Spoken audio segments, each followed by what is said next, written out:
de celui qu'on n'a pas cité affirme que votre colère d'aujourd'hui est due au fait que leur candidat a fait le plein dans votre fief. Et il vous montre aussi du doigt en disant, vous accusez l'autre d'avoir fait une chose que vous aviez vous-même fait auparavant. Détenir un passeport étranger. Ben, écoutez, il faudrait d'abord qu'il le prouve. Moi, son passeport, il est là, là-dessus. Faire le plein à Guémena, ce qui s'est passé, il est venu avec 250 000 $. Parce qu'en fait, lui, le problème de ce monsieur, c'est qu'il considère la politique comme les affaires. Il faut acheter. Et la corruption, chez lui, je veux dire, est également une des raisons pour laquelle il fait de la politique. Il achète les individus. Certains candidats à l'élection présidentielle ont été achetés à coup de, ou proposés en tout cas, à coup de 500 000 $, 200 000 $. D'autres également ont reçu plus de 1 million de $. C'est ça, je veux dire, que ce monsieur n'a aucune moralité et surtout aucune leçon de morale à donner. C'est-à-dire que pour pouvoir donner des leçons de morale, il faut être en mesure de ne pas pouvoir en recevoir soi-même. Or que je peux vous dire que le système, et ce que je voudrais dire à toute la population, le système de ce monsieur, ce qu'il a érigé dans sa province qu'il gérait au Katanga, était un système mafieux. Vous n'aviez, lorsqu'il était gouverneur, il n'y a aucun commerce, que ce soit des salons de coiffure, que ce soit des entreprises de taxi, que ce soit des entreprises d'abattage, que ce soit également des minoteries. Il n'y a aucune entreprise qui n'avait pas l'obligation de pouvoir lui donner sa place dans l'entreprise. Je vous donne 2 exemples, et le Katanga, nos frères du Katanga connaissent ça. La compagnie First Quantum. Qu'est-ce qui se passe? Canadienne. Ce monsieur gouverneur, dans ses opérations, réclame des marchés de la sous-traitance. First Quantum dit non, il n'est pas question, ici on ne va pas l'appliquer. Eh bien, il fait fermer cette entreprise, il a fait saisir. Lorsque l'entreprise se plaint au niveau des tribunaux, on la dédommage avec 40 millions de $. Le monsieur revend l'entreprise à 500 millions de $. Je vous donne le deuxième cas, parce que vous êtes très pressé, mais il y a toute une panoplie. Le cas de Mwamba Kabasele, qui avait une mine de coltan au niveau du Katanga. C'est ce gouverneur-là qui va arriver avec une bande de voyous pour piller ses stocks de cobalt, ravir la mine simplement parce qu'il avait le défaut d'être kassaïen. Voilà le type de personnage que certains veulent voir gérer le Congo, et je dis ça, c'est pas possible. S'il a géré le Katanga comme un bien personnel, dans le style d'une mafia, avec un parrain, comme nous l'avons déjà vu dans certains films, ce qu'il veut faire, en fait, ici au niveau de la RDC, c'est de gérer de la même manière la RDC. C'est-à-dire que vous allez voir que dans toutes les affaires ici en RDC, vous allez retrouver ce monsieur, avec ses structures de société, être présent dans chacune des sociétés. Et si vous avez le malheur de refuser, eh bien, il vous éjecte, il vous ferme. C'est ça qu'on appelle un système mafieux. Et ça, on ne peut pas accepter. Ce monsieur a bâti sa fortune lorsqu'il est revenu d'exil en Afrique du Sud, qu'il est rentré grâce à l'ancien président de la République au Katanga. C'est à ce moment-là qu'il a battu sa fortune. Et je ne pense pas que c'est avec son salaire de gouverneur qu'il a pu avoir la fortune qu'il a aujourd'hui. Et ce monsieur voudrait faire le même type de gestion au niveau de la RDC, et ça, ce n'est pas possible. Le Congo est un pays démocratique, ce n'est pas un État où il faut instaurer une mafia au sommet de cet État. Et ce monsieur que je connais est capable de marcher sous des cadavres pour ses intérêts personnels. Ce que vous dites est grave. Je suppose qu'ils vont entraîner réaction de la part de son camp. Ces propos et d'autres, tenus dans tous les camps, n'entapent-ils pas la cohésion nationale qui, vous avez toujours dit, est très chère à vos yeux? Non, mais la cohésion nationale ne veut pas dire que nous devons laisser n'importe qui faire n'importe quoi, sous prétexte simplement qu'il a de l'argent et qu'il a une ambition démesurée, une obsession de devenir président de la République. Oui, mais ces propos aujourd'hui, vos propos particulièrement, les vôtres,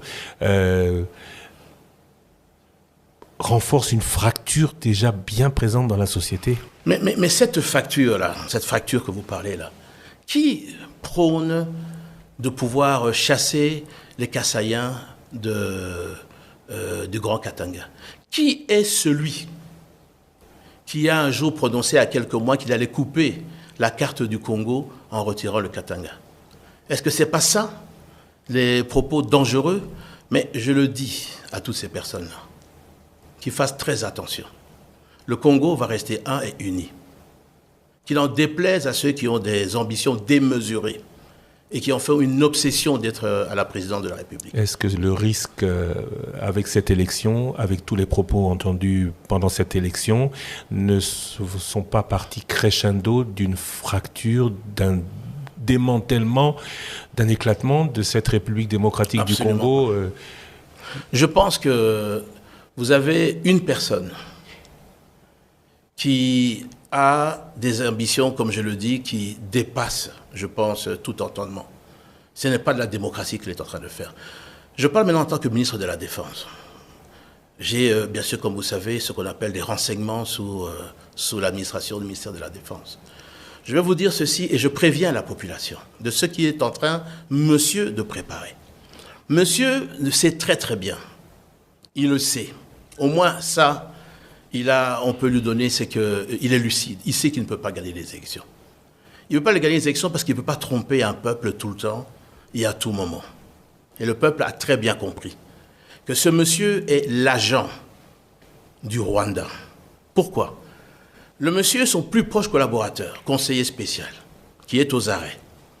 Nous avons découvert, lors de son arrestation, tous les contacts qu'il avait quotidiennement avec le M23. Est-ce que ce monsieur-là que nous parlons, veut-il dire qu'il n'était pas au courant de ça?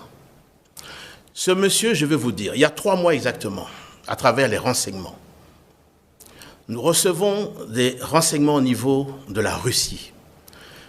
Suivez-moi bien, ce que ce monsieur se prépare à faire, lui qui prône toujours la paix, sa chrétienté, il a contacté une organisation russe pour pouvoir et donner beaucoup d'argent, parce qu'il est financé par des multinationales internationales que nous connaissons, je ne donnerai pas les noms ici, je connais les noms de ces personnes qui le financent, et il a demandé à cette organisation russe de pouvoir entrer dans le système de la CENI. Dans le système de la CENI? Dans le système de la CENI, oui. Et nous avons la preuve de ça parce qu'il y a eu plusieurs tentatives d'attaque sur le site. Il a demandé à cette organisation, et ce que ce monsieur se permet de faire, il sait qu'il ne peut pas gagner les élections. Mais il va fabriquer des résultats à travers cette organisation, qu'il va faire publier. Et c'est là que je dis à la population, attention, attention. Parce qu'il a, comme son habitude, acheté des organisations de la société civile, et pas des moindres, et d'une grande organisation dont je ne citerai pas maintenant. Mais le jour où cette grande organisation, qui peut-être va se reconnaître dans mes mots, va recevoir ce listing préparé par une organisation russe, peut-être qu'ils ne le savent pas d'ailleurs, mais qui leur sera remis par le fameux monsieur là, qui va prétendre à la grande organisation ici, qui est implantée dans tout le pays, lui dire que ce listing vient de la CENI. Peut-être que naïvement, ils vont prendre ça et ils vont pouvoir dire voilà les vrais résultats. Je dis attention, à la minute qu'il va faire ça, je vous appellerai et je vous dirai une fois de plus comment et pourquoi cette organisation a accepté de publier des faux résultats, parce que maintenant je leur ai dit qu'il va sortir des listings de faux résultats. Pire que ça, si ça ne réussit pas, ils vont essayer de mettre l'application, ils ne réussiront pas non plus, de chercher à mettre le feu dans le pays. Mais je le dis à ce monsieur, qu'il fasse attention au retour de flamme. On ne le laissera pas détruire pour ses ambitions personnelles, mafieuses, prendre et déstabiliser ce pays. nous utiliserons la force publique pour rétablir l'ordre s'il essayait de mettre le feu dans le pays. Vos accusations sont graves et à ce stade, vous dites que vous avez des éléments, sont toujours sans suite et conséquence? Eh bien, écoutez,